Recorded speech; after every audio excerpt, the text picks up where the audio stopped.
Alors, le résultat d'apprentissage aujourd'hui était de revoir le concept des façons de travailler avec des fonctions rationnelles. Par ceci, ce qu'on implique, c'est que des fonctions rationnelles peuvent être utilisées pour déterminer des taux de variation instantanés, taux de variation moyens, et simplement pour calculer un temps précis auquel un événement arrive. Donc, dans le cas que vous avez ici, je vous dis que de l'eau coulée, de l'eau polluée qui coule dans un bassin, OK? La concentration de polluants C dans le bassin à T minutes est représentée par C de T, où C, c'est mesuré en kilogrammes par mètre cube. Donc, ça, c'est la concentration de polluants. D'abord, je vous demande c'est quoi le domaine. Tout ce que tu as à faire de façon très simple, c'est de trouver si j'ai une restriction. Donc, dans ce cas ici, je vais avoir 10 000 plus 3t égale à 0. Donc, je vais avoir t égale à négatif 10 000 sur 3. Est-ce que ceci, c'est une valeur qui est pertinente? Non, parce qu'elle est négative. OK? On parle de temps. Il n'y a pas un temps où est-ce que le temps est négatif, si vous permettez la joke plate. Donc, dans ce cas ici, t fait partie de l'ensemble des nombres réels et t doit être plus grand ou égal à 0, c'est ma seule restriction. Je peux avoir le temps 0, mais je ne peux pas avoir le temps négatif. Donc, même si j'ai une restriction où t ne peut pas être égal à négatif 10 000 sur 3, qui est comme négatif 333,3 à l'infini, ça donne absolument rien, parce que je ne peux pas avoir un temps négatif de toute façon. Donc, gardez ça en tête sur des évaluations. Quelle est la concentration de polluants au bout d'une heure? Donc, ici, ça veut dire lorsque mon temps est à 60 minutes. Donc, tout ce que j'ai à faire, c'est de remplacer ça en faisant C de 60, ce qui va me donner 27 fois 60 sur 10 000 plus 3 fois 60. Ceci va donc me donner 0,159 pour ma concentration au bout de, si vous voulez, kilogrammes par mètre cube. Bon. Comment la concentration de polluants évolue-t-elle à long terme? Aussitôt vous voyez long terme, vous devrez penser automatiquement infini. La seule manière d'atteindre l'infini, c'est si tu fais la limite de x qui tend vers l'infini. Dans ce cas ici, la limite de t qui tend vers l'infini. Donc, la limite de t qui tend vers l'infini de mon équation, donc de ma fonction 27t sur 10 000 plus 3t. OK. Je vais le réécrire ici pour me donner de l'espace, mais la limite de t qui tend vers l'infini, je vais dire 27t sur 10 000 plus 3t. OK, la meilleure façon de le faire, t tend vers l'infini, donc je peux diviser par ma plus grande puissance. Ici, c'est t à la 1. Donc, je vais avoir divisé par t, divisé par t, divisé par t. Les t s'annulent.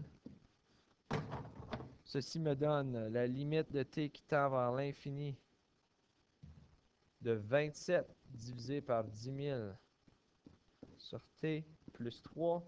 Ça tend vers 0, ce qui est égal à 27 tiers, ou autrement, vous pouvez dire 9. Alors voilà, éventuellement, elle va évoluer, donc la concentration va se rendre vers 9 kg par mètre cube. Qu'est-ce que cela, ça veut dire en termes logiques? Ça veut dire qu'éventuellement, le bassin va être plein. OK, éventuellement, je ne peux pas en avoir plus, je ne peux pas en avoir moins, j'ai qu'un tel montant de polluants qui coule, éventuellement, il n'y en aura plus. OK, il va juste se remplir au complet ou il va complètement se vider. Bon, le prochain exemple que je vais faire avec vous autres, c'est le taux de variation. OK, on va commencer par faire le taux de variation moyen qui existe entre 1,5 minutes à 3 minutes. Mais l'exemple qu'on a en question ici, ça mesure le niveau du pH.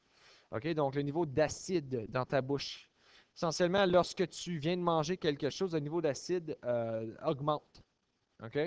Donc, surtout lorsqu'il y a du sucre. Donc, ici, dans ce cas ici, je veux savoir le taux de variation de 1,5 minutes et 3 minutes, où M est le nombre de minutes et N est le niveau du pH qui existe. Donc, pour trouver ceci, on sait très bien que le taux de variation moyen, c'est delta f de x. Dans ce cas ici, c'est des n de m, donc je vais mettre n de m.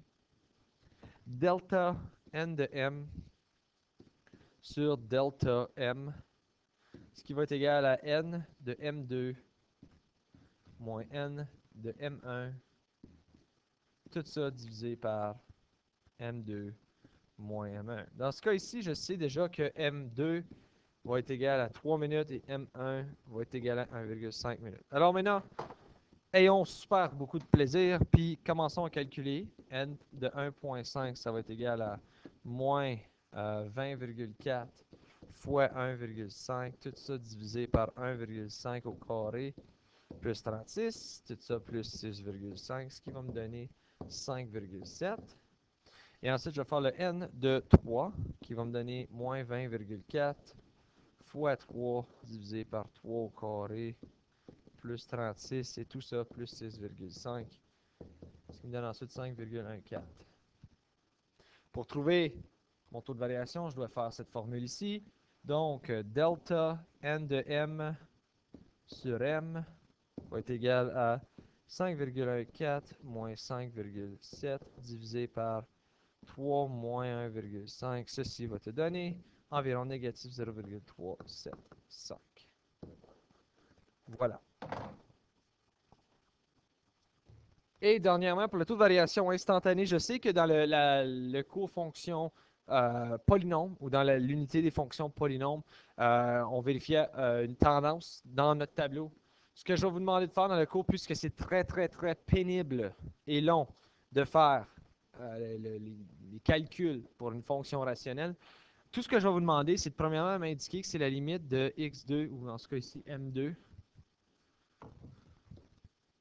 qui tend vers m1 de n de m. Okay? Donc, tu peux dire que je vais calculer n de 3, que j'ai déjà trouvé ici. Donc, n de 3, c'est 5,14. Et ensuite, tu dois prendre quelque chose qui est très, très, très, très, très, très près de 3. Donc, dans ce cas ici, nous allons calculer 3,0001.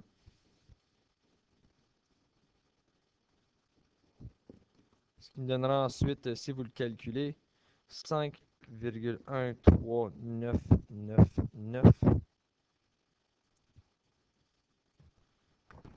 Suite à ceci, je vais faire la limite de... Donc, M2 serait 3,0001 qui tend vers 3 de delta N de M sur N. Delta M, pardon. Mon Dieu, ça fait dur mon affaire. Ça va me donner 5,13999 moins 5,14 divisé par 5, pardon. 3,0001 moins 3. Tout ceci va vous donner environ négatif 0,272. Et vous pouvez conclure que c'est négatif 0,272 sur votre évaluation. Je ne serai pas trop difficile. Alors, ceci met fin à la leçon d'aujourd'hui. Si jamais vous avez des questions, n'hésitez pas à m'envoyer un message sur Edmodo.